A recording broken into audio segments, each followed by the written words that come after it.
Bismillahirrahmanirrahim. Assalamualaikum warahmatullahi wabarakatuh. Nah, pada kesempatan kali ini kita akan membahas kembali di bagian kedua dari tanah dan keberlangsungan hidup. Nah, baik, sebelum kita lanjutkan video pembelajaran ini, silahkan kita berdoa terlebih dahulu agar kiranya apa yang kita bahas pada kesempatan kali ini mendapat berkah dan dimudahkan dalam pemahaman oleh Allah Subhanahu wa taala, Tuhan yang Maha Esa, serta akan menjadi bagian dari ilmu pengetahuan yang kita miliki. Nah, baik, lanjutan dari apa yang kita bahas pada video sebelumnya adalah bagian yang B, yaitu proses pembentukan tanah dan komponen penyusun tanah. Yang pertama adalah proses pembentukan tanah. Nah, tanah terbentuk karena adanya pelapukan fisikawi, kimiawi, dan pelapukan biologis. Faktor fisik yang mempengaruhi pelapukan adalah iklim, adanya sinar matahari, dan curah hujan. Faktor-faktor tersebut mempengaruhi suhu bumi, sehingga membantu mempercepat pelapukan batuan. Selain itu, ada juga pelapukan secara biologis, yaitu terjadi oleh adanya aktivitas mikroorganisme di dalam tanah. Nah, jenis vegetasi tumbuhan juga mempengaruhi proses pembentukan tanah. Serta faktor lain yang mempengaruhi pembentukan tanah adalah tipe batuan, topografi, atau relief tanah suatu daerah, dan waktu.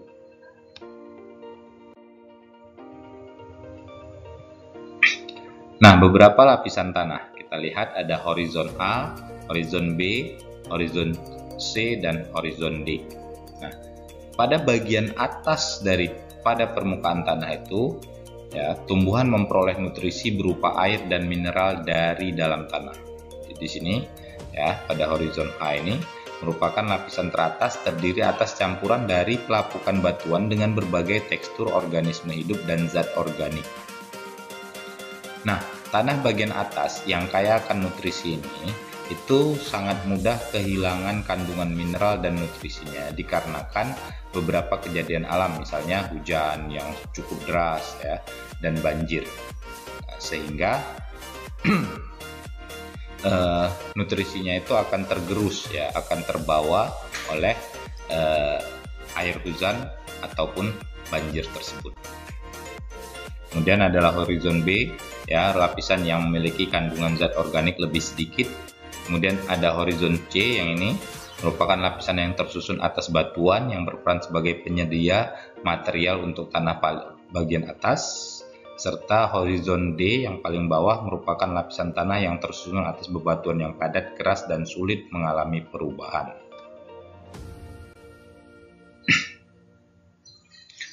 Nah, kemudian yang kedua adalah komponen tanah. Apa saja komponen penyusun tanah? Yang pertama ada batuan. Nah, batuan merupakan bahan padat yang terbentuk secara alami, yang tersusun atas campuran mineral dan senyawa lain dengan berbagai komposisi. Para ahli geologi mengelompokkan batuan menjadi 3 jenis berdasarkan proses terjadinya. Ada batuan beku, sedimen, dan metamorf. Batuan dapat berasal dari magma gunung berapi yang mendingin. Batuan-batuan yang ada di bumi mengalami pelapukan sehingga menjadi bahan pembentuk tanah. Kemudian yang kedua ada udara. Nah, kita lihat meskipun tanah adalah benda yang tampak padat, tetapi sebenarnya pada tanah tersebut terdapat rongga-rongga yang berisi udara. Nah, di mana letak rongga itu? Di antaranya rongga udara itu terdapat di antara butiran-butiran tanah. Kemudian juga terdapat di antara batuan yang terdapat di dalam tanah, ya, di antara batuan, kemudian antara batuan dan butiran tanah, lalu kemudian antara butiran tanah dengan akar tanaman, lalu di antara tanaman dengan batu. Nah, itu merupakan letak-letak daripada rongga udara. Nah, rongga udara juga dapat terbentuk oleh aktivitas hewan tanah seperti misalnya cacing. Ya, jadi cacing itu baik bagi kegemburan tanah. Kemudian humus, ya. Humus adalah komponen organik yang dihasilkan dari proses dekomposisi atau penguraian hewan ataupun tumbuhan yang telah mati. Kemudian daun yang gugur ataupun kotoran hewan oleh bakteri dan jamur. Nah, humus juga merupakan tanah yang memiliki tekstur gembur dan memiliki banyak pori-pori sehingga memungkinkan terjadinya pertukaran udara. Nah, kira-kira gambaran humus itu seperti ini ya, agak kehitam-hitaman dan lebih longgar. Kemudian komponen yang berikutnya adalah air. Nah, makhluk hidup yang hidup di tanah pada umumnya butuh kelembapan tanah. Kelembapan tanah itu sendiri dihasilkan dari keberadaan air yang ada di dalam tanah. Tumbuhan juga membutuhkan air. Air diserap oleh tumbuhan setelah air menembus tanah dan mencapai akar. Kemudian ada mineral. Nah, kerak bumi banyak mengandung mineral berupa ion-ion positif dan ion-ion negatif. Beberapa ion positif yang ada di dalam tanah adalah kalium, kalsium, dan magnesium. Kemudian ion-ion negatif yang terkandung dalam tanah diantaranya adalah nitrat, ya, NO3 negatif, kemudian ada fosfat, dan ada sulfat. Lalu kemudian ion-ion tersebut merupakan nutrisi bagian tumbuhan yang diserap melalui akar. Ya, nutrisi bagi tumbuhan yang diserap oleh akar. Kandungan mineral dalam tanah yang berbeda-beda menentukan sifat dan karakter suatu tanah. Selanjutnya yaitu komponen organik. Nah, komponen organik ini juga merupakan bagian daripada penyusun tanah. Nah, tanah merupakan tempat hidup dari sejumlah makhluk hidup seperti bakteri, jamur, alga, serangga, dan cacing tanah. Organisme tanah tersebut menguraikan bahan-bahan yang berasal dari sisa-sisa makhluk hidup sehingga menghasilkan material organik di dalam tanah. Kemudian yang C, kita lihat upaya bagaimana menjaga kelestarian tanah. Pertama, pengelolaan tanah menggunakan tanaman penutup tanah dan pengelolaan lahan miring untuk mengurangi erosi. Nah, ini tanaman penutup ya. Nah, ini tanaman penutup ini berperan untuk mencegah agar tanah tidak langsung terkena air hujan sehingga tidak terjadi pengikisan terhadap tanah. Jadi air hujan itu menimpa bagian permukaan dedaunan atau tumbuhan yang menutupi tanah ini terlebih dahulu, baru kemudian masuk ke air. Karena tekanan air hujan terhadap tanah juga besar, sehingga apabila tidak ada tanaman penutup ini akan mengakibatkan terjadinya pengikisan pada permukaan tanah, di mana di bagian permukaan tanah itu terdapat banyak nutrisi ya yang baik bagi tumbuhan. Nah, pengelolaan tanah untuk mengurangi erosi dapat dibuat dengan penterasan lahan miring atau terasering, yaitu mengubah permukaan tanah miring menjadi bertingkat-tingkat. Nah, seperti ini ya. Di pegunungan kita akan sering menemukan terasering seperti ini ya. Tujuannya adalah untuk mengurangi panjang lereng dan memperkecil kemiringan lereng agar dapat memperlambat kecepatan aliran air di permukaan. Jadi kalau dia kemiringannya curam, itu aliran air sangat tinggi, sangat deras, mengakibatkan terjadinya pengikisan. Tetapi kalau dibuat bertingkat seperti ini, aliran air itu dapat dijaga ya kecepatannya, sehingga tidak sampai menyebabkan terjadinya pengikisan pada permukaan tanah. Kemudian cara yang berikutnya adalah mengurangi penggunaan pupuk kimia. Nah, untuk mengurangi dampak penggunaan pupuk kimia itu dengan cara menggunakan pupuk organik. Nah, pupuk organik merupakan pupuk yang berasal dari pelapukan sisa tanaman, hewan, dan manusia.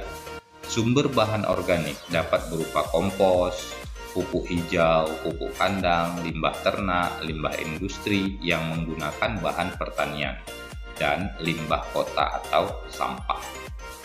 Nah, pupuk organik berasal dari bahan yang dapat terurai dan dapat memperbaiki struktur tanah, serta menjaga populasi mikroorganisme tanah sehingga menjaga kualitas tanah dalam jangka panjang.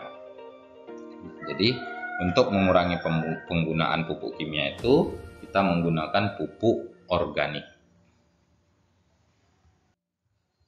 Selanjutnya, yang ketiga adalah pengolahan tanah yang tepat untuk pertanian monokultur.